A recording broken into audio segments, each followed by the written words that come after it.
there's a scene in the third Matrix movie, Matrix Revolutions, where Neo and Agent Smith are fighting the final battle, and Smith is multiplied into 8 billion people on Earth, multiplied, take them over as himself, which I sort of see as the ego and all the ego's positions, wanting what it wants and becoming a monster if it needs to try to get it. And Neo is fighting. He's been trying for 3 movies to understand what his purpose is and if he's the one or not, and how much control he has and all that. And they're fighting at the end, and they're going back and forth for a while, and Smith really starts to get the upper hand, and he's beating him a lot. And Neo gets hurt real bad, and he's on the ground, and he gets up real slow. And Smith asks him, "Why do you persist?" And then Neo says, "Because I choose to." For a lot of people in this movie, this is a big climax, and people cheer because he said, "Because I choose to." And he gets up and he keeps fighting. But to me, the most important part comes right after. He has a big rah-rah and he fights really hard and he does some stuff, but then he still can't win. And Smith, beats him again, and then he gets back up. But then he realizes that he's not going to win this battle by fighting. He has to die. He has to surrender. So he puts his hands out and he lets Smith take him over, because he's made this agreement with the machines, the head machines, because Smith is a virus and he's going to destroy everything, destroy the whole Matrix and everything. So Neo realizes what he has to do, so he holds his hands out, and Smith, without fighting it anymore, and Smith takes him over. And then, through the source of the machine world, comes through Neo and then destroys Smith.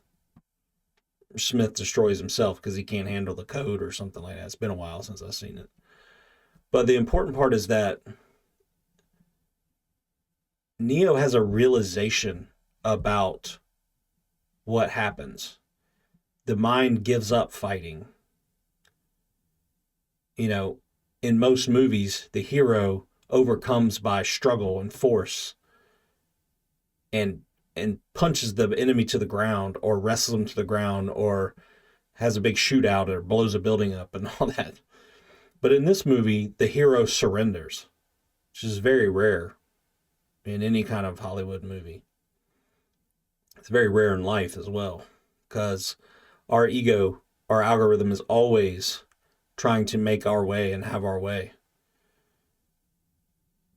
But when Neo surrenders, it's not forceful. It's not, "I'm going to do this." It's just it's a realization. It is the mind giving up on itself.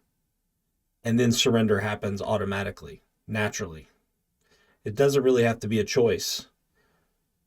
It's a letting go, naturally.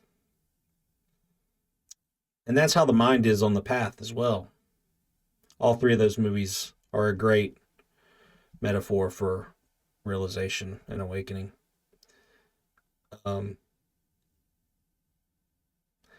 So trying and trying and trying on the path is all in thoughts, and it's forceful, and it's efforting.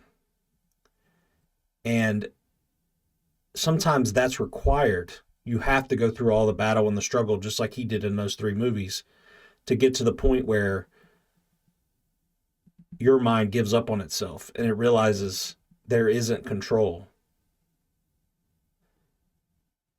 So you might say the first 3 of those movies is the masculine energy that is needed for the path. And then the feminine energy is the surrender. to the greater reality. And as long as that takes is as long as it takes. And spiritual practices are kind of designed to wear you out. They're not designed to reach enlightenment or to see awakening or to have an awakening. It's to wear the mind out, to the mind to realize that it can't do it and then give up. And that's what koans are too, in a way. They are not designed to be solved. They're designed to lock the mind up and make it give up on itself and then stop the conceptual freight train. So this is why when I say the path is all in a thought, it's because you're already awakened. But the way the conditioned mind is, it has to beat its head against the wall, or doesn't. But for most people, I would say it does. For me, it certainly did for a long time. Beat its head against the wall, trying to solve something, trying to logically get to a future where an enlightenment will happen. But the realization always happens now. And the surrender always happens now. But the mind does not surrender, it gets surrendered. It's kind of a subtle thing there at the end. And that takes as long as it takes, and that's what seeking is. But the actual realization is right here, right now, and it could happen at any time because there is no enlightenment to get. The enlightenment is seeing that it was always a chase, and you are always right here, and the chase was always in thought. What can I get? When? How long will it take? All the time. And when that collapses, it collapses into this. Into this source, non-source, non-conceptual moment. Every word is a disaster. Every word you try to describe with this takes you back into the mind. That is the dilemma of trying to talk about any of this. Saying the word this is pretty close. This, but even that is a pointing that takes you nowhere ultimately. It's trying to get you to go beyond, just like the koans and meditation and inquiry.